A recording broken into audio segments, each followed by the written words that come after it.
রাসূলুল্লাহ সাল্লাল্লাহু আলাইহি ওয়াসাল্লামের সর্বমোট ৩ পুত্র ও ৪ কন্যা ছিল।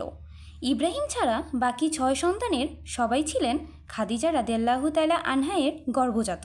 তিনি বেঁচে থাকা অবধি রাসূল সাল্লাল্লাহু আলাইহি ওয়াসাল্লাম দ্বিতীয় বিবাহ করেননি। মুহাম্মদ সাল্লাল্লাহু আলাইহি ওয়াসাল্লামের সঙ্গে বিয়ের সময় খাদিজা রাদিয়াল্লাহু তাআলা আনহা আগের ২ স্বামীর কয়েকজন জীবিত সন্তানের মা ছিলেন। তার গর্ভজাত ও পূর্বস্বামীর সন্তানরা ইসলাম কবুল করেন ও সবাই সাহাবী ছিলেন। খাদিজা রাদিয়াল্লাহু তাআলা আনহা এর গর্ভে রাসূল সাল্লাল্লাহু আলাইহি ওয়াসাল্লামের প্রথম সন্তান ছিলেন কাসেম।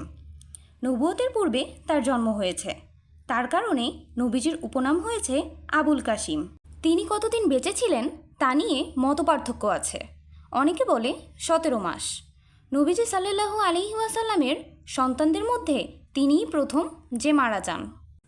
রাসূল সাল্লাল্লাহু আলাইহি ওয়াসাল্লামের দ্বিতীয় সন্তান ছিলেন জয়নব। তিনি রাসূল সাল্লাল্লাহু আলাইহি ওয়াসাল্লামের বড় মেয়ে। ইবনে ইসহাক রাদিয়াল্লাহু তাআলা আনহু বলেছেন, তিনি নবীজির ৩০ বছর বয়সকালে জন্মগ্রহণ করেছেন। নবীজি সাল্লাল্লাহু আলাইহি ওয়াসাল্লাম তাকে খাদিজা রাদিয়াল্লাহু তাআলা আনহা এর ভাগ্নে আবুল আস ইবনে রবির সঙ্গে বিয়ে দিয়েছিলেন। এই বিয়েও হয় খাদিজা রাদিয়াল্লাহু তাআলা আনহা এর আগ্রহে, কারণ আবুল আসকে তিনি আপন সন্তানের মতো দেখতেন। বাণিজ্যে, বিত্তে ও বিশ্বাসে আবুল আস ছিলেন মক্কার একজন গণ্যমান্য ব্যক্তি। ৮ম হিজরিতে জয়নব রাদিয়াল্লাহু তাআলা আনহা ইন্তেকাল করেন। তার গর্ভে ২টি সন্তান জন্মগ্রহণ করে, আলী ও উমামা রাদিয়াল্লাহু তাআলা আনহু। রাসূল সাল্লাল্লাহু আলাইহি ওয়াসাল্লামের তৃতীয় সন্তান ছিলেন রুকাইয়া রাদিয়াল্লাহু তাআলা আনহা। রুকাইয়া রাদিয়াল্লাহু তাআলা আনহা জন্মের সময় নবীজির বয়স ৩৩ বছর ছিল। মক্কায় থাকাকালে ওসমান ইবনে আফফান রাদিয়াল্লাহু তাআলা আনহু তাকে বিয়ে করেন। তিনি তার স্বামীর সাথে ২ বার হিজরত করেছেন, হাবশায় ও মদিনায়। উজ্জ্বল সৌন্দর্যের অধিকারী ছিলেন তিনি। নবীজি বদর যুদ্ধে যাত্রা করার প্রাক্কালে তিনি অসুস্থ হয়ে পড়েন। তার জন্য ওসমান রাদিয়াল্লাহু তাআলা আনহুকে তিনি মদিনায় রেখে যান। বলে যান, নিশ্চয়ই যারা বদর যুদ্ধে শহীদ একজনের সমপরিমাণ সওয়াব ও গনিমত তোমার জন্য থাকবে। এই অসুস্থতাতেই রুকাইয়া রাদিয়াল্লাহু তাআলা আনহা মৃত্যুবরণ করেন। জায়েদ ইবনে হারেসা রাদিয়াল্লাহু তাআলা আনহু এসেছিলেন বদর যুদ্ধে জয়ী হওয়ার সুসংবাদ দিতে। এসে দেখেন তার কবরের উপরে মাটি সমান করা হচ্ছে। তার ঘরে এক ছেলে আবদুল্লাহ জন্মগ্রহণ করেন। তার নামেই ওসমান রাদিয়াল্লাহু তাআলা আনহু উপনাম নিয়েছিলেন। তবে আবদুল্লাহ ৬ বছর বয়সে মারা যান। এরপর ওসমান রাদিয়াল্লাহু তাআলা আনহু তার ছেলে আমর এর নামে উপনাম গ্রহণ করেন। রাসূলুল্লাহ সাল্লাল্লাহু আলাইহি ওয়াসাল্লামের চতুর্থ সন্তান ছিলেন উম্মে কুলসুম রাদিয়াল্লাহু তাআলা আনহা। নবীজি তাকে ওসমান রাদিয়াল্লাহু তাআলা আনহু এর কাছে বিয়ে দেন তার বড় বোন রুকাইয়া মারা যাওয়ার পরেই। এটা ছিল ৩য় হিজরির ঘটনা। ওসমান রাদিয়াল্লাহু তাআলা আনহু এর স্ত্রী হিসেবেই তিনি আজীবন অতিবাহিত করেন। ৯ হিজরিতে আল্লাহ তাকে মৃত্যুদান করেন। নবীজি নিজে তার জানাজা পড়িয়েছেন, তার কবরের পাশে বসেছেন। এ সময় চোখ বেয়ে অশ্রু ঝরছিল। ওসমান রাদিয়াল্লাহু তাআলা আনহু এর স্ত্রী থাকাকালে উম্মে কুলসুমের কোনো সন্তান হয়নি। রাসূলুল্লাহ সাল্লাল্লাহু আলাইহি ওয়াসাল্লামের পঞ্চম সন্তান ছিলেন ফাতিমা রাদিয়াল্লাহু তাআলা আনহা ও মেয়েদের মধ্যে সব থেকে ছোট। ফাতিমা রাদিয়াল্লাহু তাআলা আনহা এর জন্মসন সম্পর্কে নিশ্চিত জানা যায়নি। ইবনুল জাওজি রাদিয়াল্লাহু তাআলা আনহু বলেন, নবুয়তের ৫ বছর পূর্বে তার জন্ম হয়। ইবনে আব্দুল বার রাদিয়াল্লাহু তাআলা আনহু বলেন, তার জন্ম হয়েছে নবীজির ৪১ বছর বয়সে। নবীজি তাকে আলী রাদিয়াল্লাহু তাআলা আনহু এর কাছে বিয়ে দেন। ফাতেমা রাদিয়াল্লাহু তাআলা আনহা হলেন এই উম্মতের নারীদের সর্দার। ফাতিমা রাদিয়াল্লাহু তাআলা আনহা ইন্তেকাল করেন নবীজির মৃত্যুর ৬ মাস পরেই। তিনি জননী ছিলেন ৩টি ছেলে সন্তানের, হাসান, হুসাইন ও মুহসিনে। মুহসিন ছোট থাকতেই মারা যান এবং ২ মেয়ে সন্তানের উম্মে কুলসুম ও জয়নব। নবীজির জন্য ফাতেমা ছাড়া আর কোনো উত্তরসূরি ছিল না, তাই তার সম্মানিত বংশধারার বিস্তার হয়েছে শুধু ২ দৌহিত্র হাসান ও হুসাইন রাদিয়াল্লাহু তাআলা আনহু এর মাধ্যমে। হাসান রাদিয়াল্লাহু তাআলা আনহু সম্পর্কিত বংশধারাকে বলা হয় হাসানি এবং হুসাইন রাদিয়াল্লাহু তাআলা আনহু সম্পর্কিত বংশধারাকে বলা হয় হুসাইনি।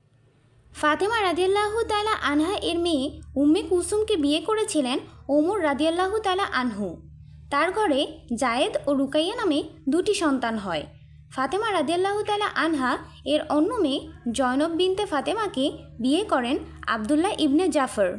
ফাতেমা রাদিয়াল্লাহু তাআলা আনহা এর অন্য মেয়ে জয়নব বিনতে ফাতেমাকে বিয়ে করেন আবদুল্লাহ ইবনে জাফর। তার কয়েকটি সন্তান হয়। রাসূলুল্লাহ সাল্লাল্লাহু আলাইহি ওয়াসাল্লামের ষষ্ঠ সন্তান ছিলেন আবদুল্লাহ। বলা হয় তিনি মক্কায় বাল্যকালেই মারা গেছেন। তবে তার জন্ম কি নবুয়তের পরে না পূর্বে এ নিয়ে মতভেদ রয়েছে। কয়েকজন নবুয়তের পরে হওয়ার মতকে সহিহ বলেছেন। তার উপাধি ছিল তাইব ও তাহির। তবে কারো মতে তাইব ও তাহির হলো শেষ দুই সন্তানের উপাধি। ইবনুল কাইয়িম রাদিয়াল্লাহু তাআলা আনহু বলেছেন, না, দুটি আবদুল্লাহ রাদিয়াল্লাহু তাআলা আনহু এর উপাধি। রাসূলুল্লাহ সাল্লাল্লাহু আলাইহি ওয়াসাল্লামের সপ্তম সন্তান ছিলেন ইব্রাহিম রাদিয়াল্লাহু তাআলা আনহু ও সর্বশেষ সন্তান। ইব্রাহিম রাদিয়াল্লাহু তাআলা আনহু জন্মগ্রহণ করেন অষ্টম হিজরির জিলহজ মাসে। তার মাতা হলেন মারিয়া কিপ্তিয়া রাদিয়াল্লাহু তাআলা আনহা। আনাস রাদিয়াল্লাহু তাআলা আনহু বলেন, রাসূলুল্লাহ সাল্লাল্লাহু আলাইহি ওয়াসাল্লাম বলেছেন, কোনো এক রাতে আমার একটি সন্তান ভূমিষ্ঠ হলো। আমার পিতৃপুরুষের নামে তার নাম রেখেছিলাম ইব্রাহিম।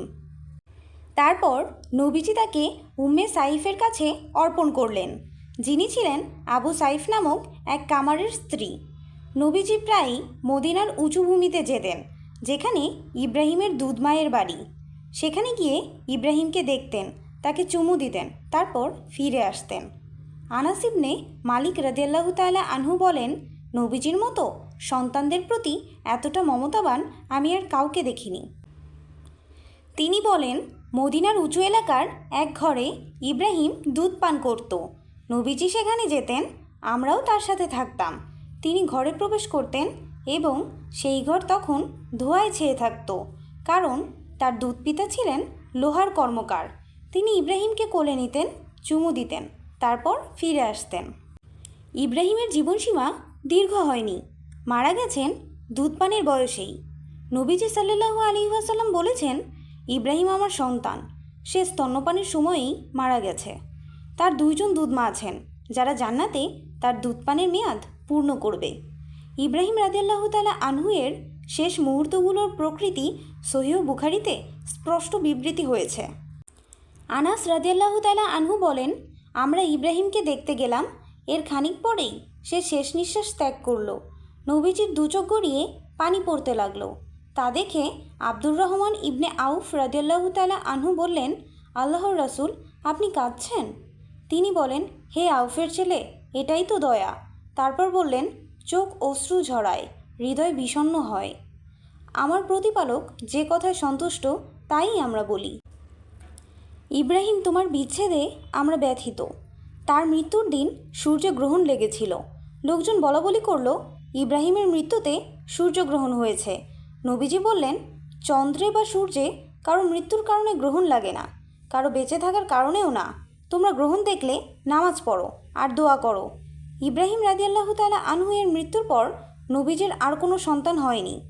হজরত মুহাম্মদ সাল্লাল্লাহু আলাইহি ওয়াসাল্লামের পালক পুত্র জায়েদ বিন হারিসা রাদিয়াল্লাহু তাআলা আনহু, তিনিই একমাত্র সাহাবী যার নাম আল কুরআনে এসেছে।